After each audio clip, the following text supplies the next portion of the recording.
प्यारे बच्चों नमस्कार। आज हम फिर बात करने चले हैं बेलन सिलेंडर के नेक्स्ट क्वेश्चन कराने जा रहे हैं। क्वेश्चन नंबर 8 बुक का। किसी लंबवृत्तीय ठोस बेलन के आधार की त्रिज्या 3 सेमी और ऊंचाई 4 सेमी है, तो उसे पिघला करके पुनः 2 सेमी त्रिज्या तथा 1.5 सेमी 1/2 या 1 पूर्णांक 1/2 2 एकम 2 1 3/2 3/2 कितना होता है 1.5 होता है। तो 1.5 सेमी ऊंचाई वाले कितने लंबवृत्तीय बेलन बनाया जा सकता है। तो सबसे पहले तो हमें जानना होगा कि कितने लंबवृत्तीय बेलन बनाए जाते हैं। तो बेलन के आयतन से ही हम क्या करते हैं, आयतन से ही बेलन बनाया जाता है। बेलन का आयतन खर्चा तो ठोस है। तो हल लिखिए यहाँ, और लंबवृत्तीय बेलन के ठोस लंबवृत्तीय ठोस बेलन के त्रिज्या इक्वल टू आर। त्रिज्या इक्वल टू क्या है 4 सेमी और ऊंचाई कितना है 3 सेमी। और पिघलाने के बाद क्या है,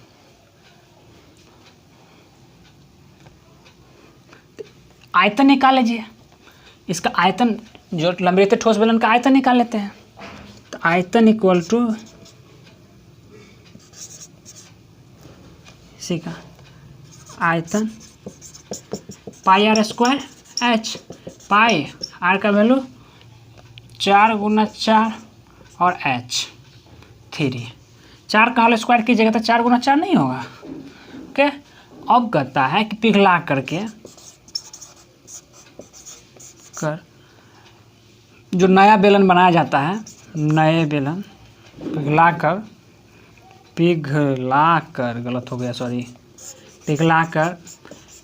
नए बेलन के त्रिज्या पिघलाया जो जाता है तो नया बेलन बनता है। और नया बेलन जब बनता है तो उसकी त्रिज्या ज्ञात करना है। ओके, त्रिज्या देखना है। तो त्रिज्या दे रहा है 2 सेमी, ज्ञात नहीं करना, त्रिज्या तो दे ही रहा है हमें। और ऊंचाई दे रहा है, ऊंचाई भी हमें प्राप्त है। ऊंचाई कितना प्राप्त है 1.5 सेमी 1/2 अर्थात 3/2 सेमी। अब देखिए कि इसका आयतन इससे निकाल लीजिए। आयतन तो निकालना आसान है। नए बेलन के आयतन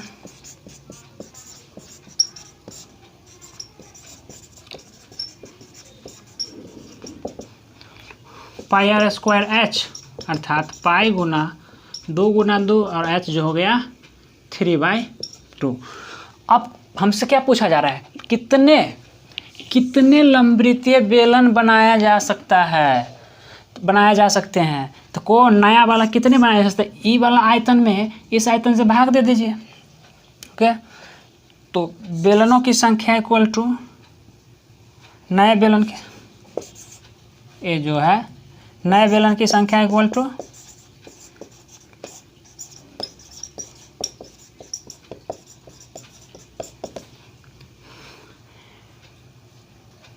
पहले वाले बेलन का आयतन बट्टा नए बेलन का आयतन। तो क्या कर दीजिएगा, पाई × 4 × 4 × 3 और पाई मल्टीपल 2 × 3/2।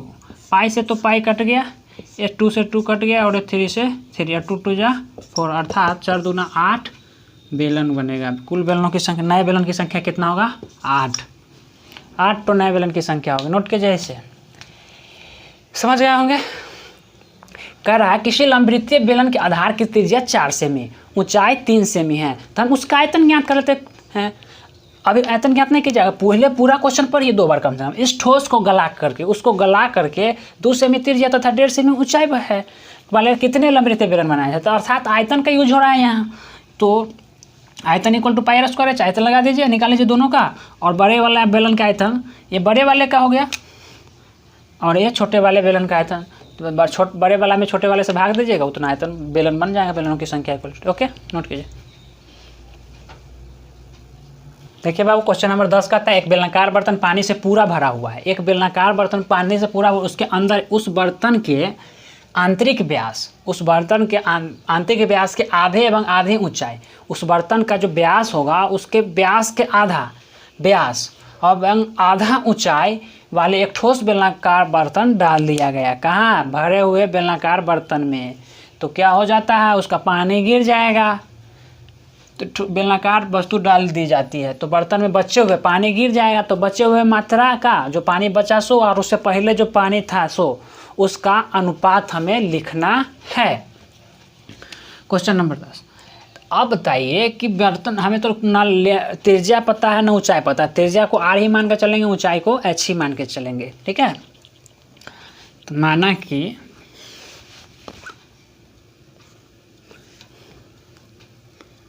बेलन का व्यास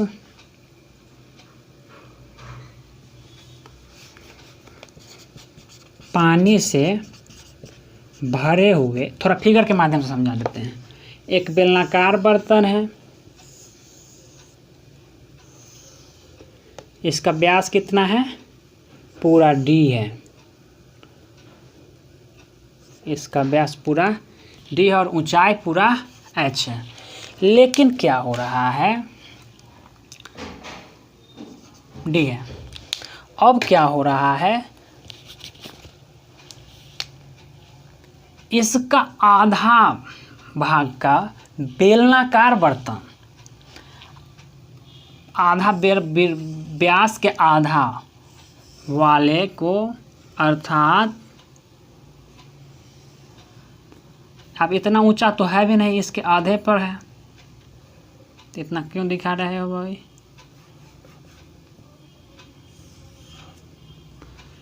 तो इसका ऊंचाई पूरा h था, लेकिन इसका ऊंचाई क्या होगा? h/2 हो गया, आधा है h/2।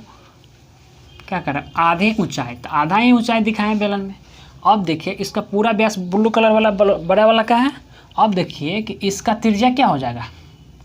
ब्लू वाला का, बड़े वाला का बर्तन से पानी जो भरा हुआ है उसका त्रिज्या क्या हो जाएगा? r हो जाएगा। अर्थात त्रिज्या क्या हो जाएगा? r हो जाएगा।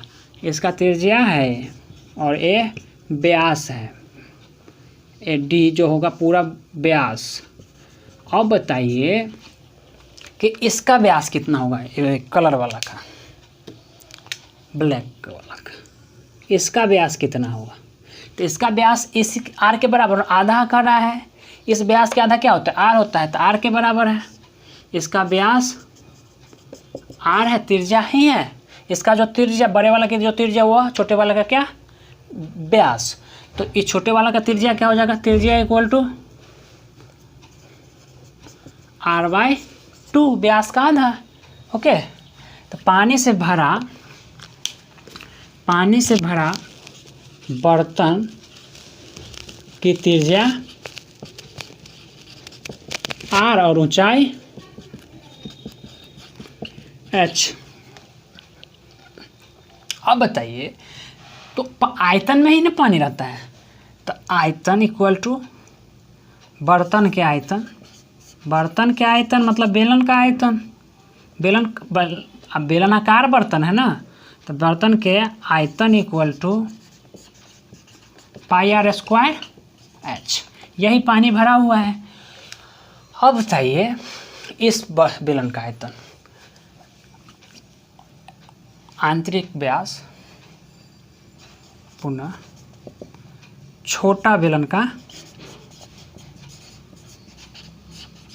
का त्रिज्या क्या है? जो r/2 और व्यास ऊंचाई लिख लीजिए।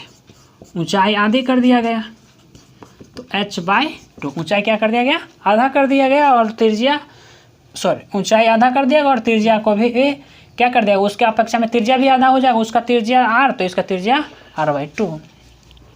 अब बताइए कि इसका आयतन, तो छोटा बेलन का आयतन,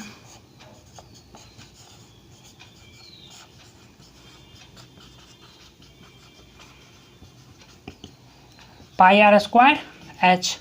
पाई r का वैल्यू कितना है? r/2, 2 बार गुना कर लेते हैं, और h/2। अब बताइए कितना मिला? 1/8 πr² h गुना करने पर मिलेगा। या 8 बट पाई आर स्क्वायर 1/8 नहीं लिखिएगा आप, तो ऐसे लिख दीजिए पाई आर स्क्वायर H बटा 8। तो ये तो बर्तन का पानी को गिराएगा, ये आयतन एडजस्ट करेगा, बेलन है, ठोस बेलन है, तो वह पानी को गिराएगा। तो हमसे क्या पूछ रहा है? बचे हुए पानी की मात्रा, बर्तन में बचे हुए पानी की मात्रा, इस पर ध्यान देना है हमें, इस पर ध्यान देना है। ये तो बर्तन का पानी, गिरे हुए पानी की मात्रा, ये तो गिरा हुआ पानी है, ये पानी गिर जाएगा ना, ये आयतन तो गिर जाएगा ना, इतना आयतन गिर जाएगा पानी का।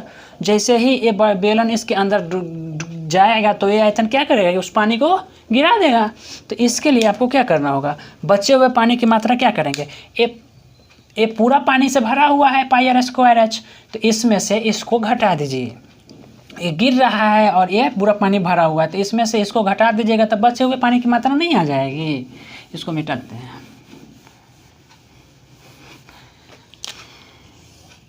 बचे हुए पानी इक्वल टू, बचे हुए पानी की मात्रा इक्वल टू क्या करिएगा? Pi R square H minus pi R square H बट्टा 8। तो क्या हो जाएगा? बट्टा में ये 1 मान लीजिए, एलसीएम कीजिए इसका, तो 8, तो क्या आ जाएगा? 8 pi R square H minus pi R square H। तो 8 में से गया तो 7 पाई आर स्क्वायर H बटा 8।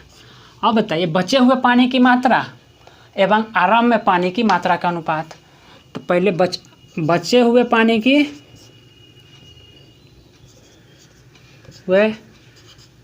की मात्रा बराबर अनुपात आरंभ में पानी की मात्रा, आरंभ में पानी की मात्रा, आरंभ में पानी की मात्रा और बचे हुए पानी की मात्रा। बचे हुए पानी क्या है? 7 पाई आर स्क्वायर H बट्टा 8 अनुपात, अब आरंभ के पानी की मात्रा पाई आर स्क्वायर H। अब देखिए ए पाई आर स्क्वायर H से कट गया, ठीक है, तो अब क्या बचा? 7/8, क्या बचेगा? 7/8 अनुपात 1/1। तो क्रॉस मल्टीप्लिकेशन कर लीजिए तो 7/8, ये आपका आंसर हो जाएगा।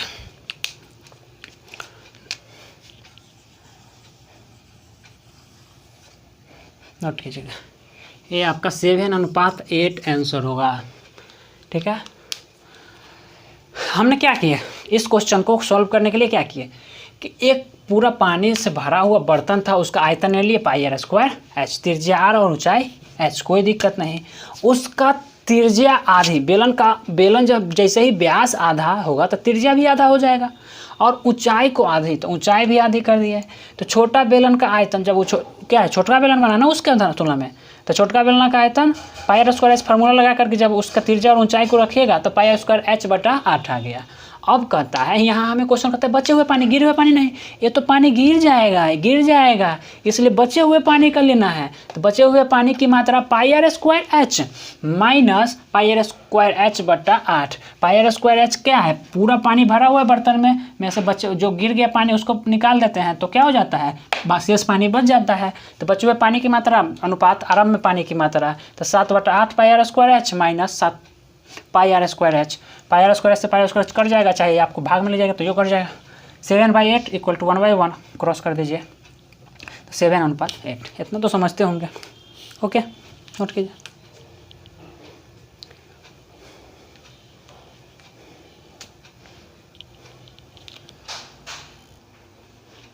देखिए क्वेश्चन 11 का एक कर रहा है, सम्मेलन के आधार की त्रिज्या 3.5 सेमी तथा इसके वक्र पृष्ठ 1848 वर्ग सेमी है। वक्र पृष्ठ कितना है? 1848 वर्ग सेमी हो तो आधार के उसका ऊंचाई मालूम करना है, उस बेलन का ऊंचाई मालूम करना है, ओके। तो चलिए आते हैं हम लोग। हाँ, सम्मेलन के आधार की त्रिज्या कितना है? त्रिज्या 3.5 सेमी। वक्र पृष्ठ क्षेत्रफल, सम्मेलन के वक्र पृष्ठ क्षेत्रफल, तो सम्मेलन के वक्र पृष्ठ क्षेत्रफल इक्वल टू क्या है? 1848 वर्ग सेमी। तो आप मान देखिए संवेलन का वक्र क्षेत्र, तो हम डायरेक्ट यहाँ पर क्या लिखते हैं, फार्मूला लिखते हैं 2πr/h इक्वल टू 1848 वर्ग सेंटीमीटर। 2 पाई का वैल्यू 22/7, आर का वैल्यू हमें पता है 3.5 और h इक्वल टू 1848।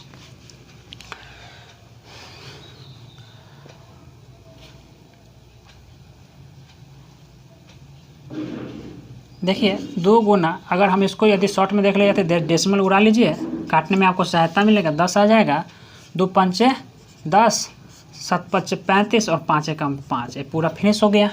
तो 22 गुना h इक्वल टू क्या बचा 1848, तो h इक्वल टू 1848/22। देखिए तो क्या कटेगा 1848/22 कटेगा 22 दूना, ये हो जाएगा 11 और ये हो जाएगा आपको 2 × 18, 2 दूना 4, 2 चौका 8, 11 8 88, 11 चौक 44, 88 89 90 4, 11 चौक 44, 84 सेमी। ऊंचाई कितना हो जाएगा 84 सेमी। ठीक है, नोट कीजिएगा इसे। त्रिज्या हो गया 3.5 सेमी। सम्मेलन का वक्र पृष्ठ क्षेत्रफल 1848 वर्ग सेमी हो गया। वक्र पृष्ठ क्षेत्रफल फार्मूला है 2πr/h इक्वल टू 1848। 2 का वैल्यू 2 रखिए, 2 है ही, पाई का वैल्यू 22/7, आर का वैल्यू 3.5 और ऊंचाई का वैल्यू h हमें पता नहीं है, h ही प्राप्त करना है। इसलिए अब देखिए कि डेसिमल उड़ा के 10 कर दिए ताकि हमें काटने में सहूलियत हो जाएगा। अब देखिए कि 2 से 2 पंचे 10, 5 बार में कट गया। अब 7 से 7 पचे 35 हो गया है, 7 पचे 35 और 5 से 5 आपका फिनिश हो गया है। 22 गुना h बच गया है बराबर 1848। तो h बराबर क्या बचा 1848/22, या आप 22 से काटिए या एक बार 2 से काट, दोनों 2 से भाग लग रहा है तो 2 से 11 कर दिया और इसको कर दिया 2 × 18, 2 दूना 4, 2 चौका 8, 11 से फिर काट दीजिए पुनः, तो क्या हो जाएगा 11 88, इसमें 4 बचेगा और 4 बचा हुआ है पहले से 44, 11 चौक 44, 84 सेमी हो जाएगा इसका हाइट। हो गया। नेक्स्ट क्वेश्चन है 11 का भी कहता है एक लंबवृत्तीय बेलन के आधार की परिमिति 132 सेमी, उसकी ऊंचाई 25 सेमी है, तो बेलन का आयतन ज्ञात कीजिए। परिमिति दे रहा है, लंबवृत्तीय बेलन है, ठीक है। परिमिति और परिधि जो होता है दोनों एक ही है। वृत्त में हम लोग दोनों में सेम होना चाहिए।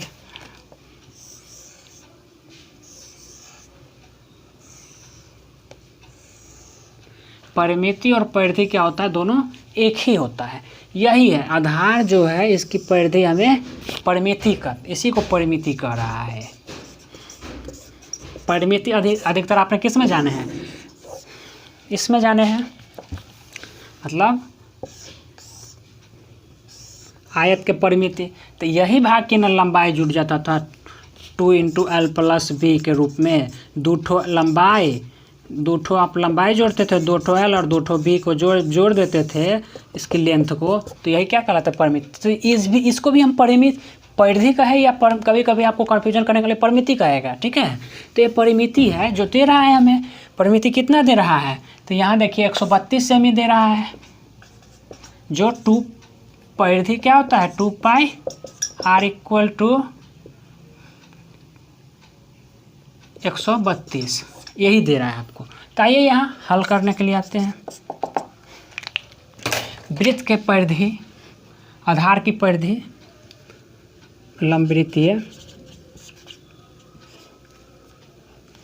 लंबवृत्तीय बेलन के आधार की परिमिति 132 सेमी है। अर्थात परिमिति इक्वल टू, आपको क्या पता है, परिधि 2πr इक्वल टू 132, तो 2 गुने 22/7 गुने r इक्वल टू 132, तो r इक्वल टू क्या हो जाएगा 132 गुने 7/2 गुना 22, 2 से इसको काटिए, 2 छक 12, 2 छक 12, 22 दिया 66, अर्थात त्रिज्या कितनी 21 21 सेमी। और एक बात और आपको पता है, इसका पता इससे हम त्रिज्या निकाली और ऊंचाई हमें पता है। ऊंचाई क्या पता है? h, जो 25 सेमी। तो क्या करा? बेलन का आयतन। तो बेलन का आयतन क्या होता है बाबू? बेलन का आयतन इक्वल टू, बेलन का आयतन क्या होता है? पाई आर स्क्वायर, वृत्त के परिधि का क्षेत्रफल, सॉरी वृत्ताकार क्षेत्र का क्षेत्रफल, वृत्त के क्षेत्रफल गुना h, तो पाई आर स्क्वायर h।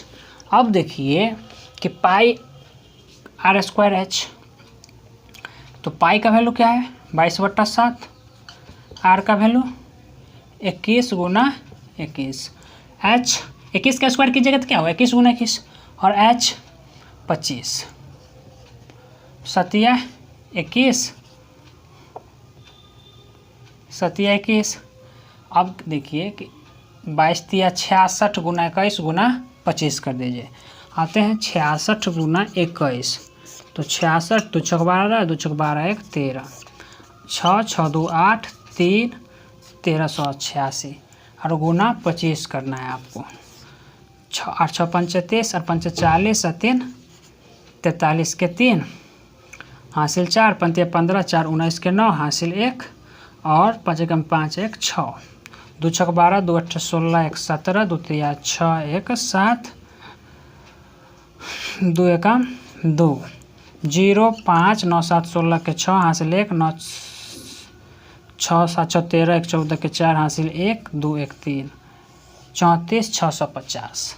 क्या होगा? 34 650 सेमी क्यू या घन सेमी लिख सकते हैं, घन सेमी।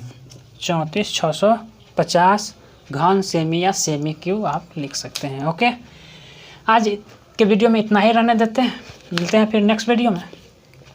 यदि आपको ये अच्छा लगता है, यदि आपको समझ में, उम्मीद करते हैं हम कि पूरा समझ में आना चाहिए और समझ में आता होगा, 2 बार कम से कम इसे बनाइए या 2 बार देखिए कम से कम, और इसे कॉपी के साथ बनाइए। यदि आपको वीडियो अच्छा लगता है, पसंद आए, समझ में आता है तो अच्छी बात है। यदि समझ में नहीं आता है तो क्या प्रॉब्लम है, आप उसे कमेंट में लिखिए। और यदि आपको वीडियो लाभदायक लग रहा है, आप पहली बार हमारे इस चैनल को अभी देख रहे हो, इस वीडियो को देख रहे होइएगा, तो इसे सब्सक्राइब कर लीजिएगा ताकि आपको अगला वीडियो जैसे ही रेगुलर क्लास होगा तो उसका नोटिफिकेशन आपको पुनः मिलते रहेंगे। और इस वीडियो को अपने दोस्तों को, यदि आप पुराने होइएगा तो आप अपने दोस्तों के बीच इसको बता दीजिएगा ताकि वो भी इस बैठे हुए दौर में अपना पढ़ाई आसानी से कर सके।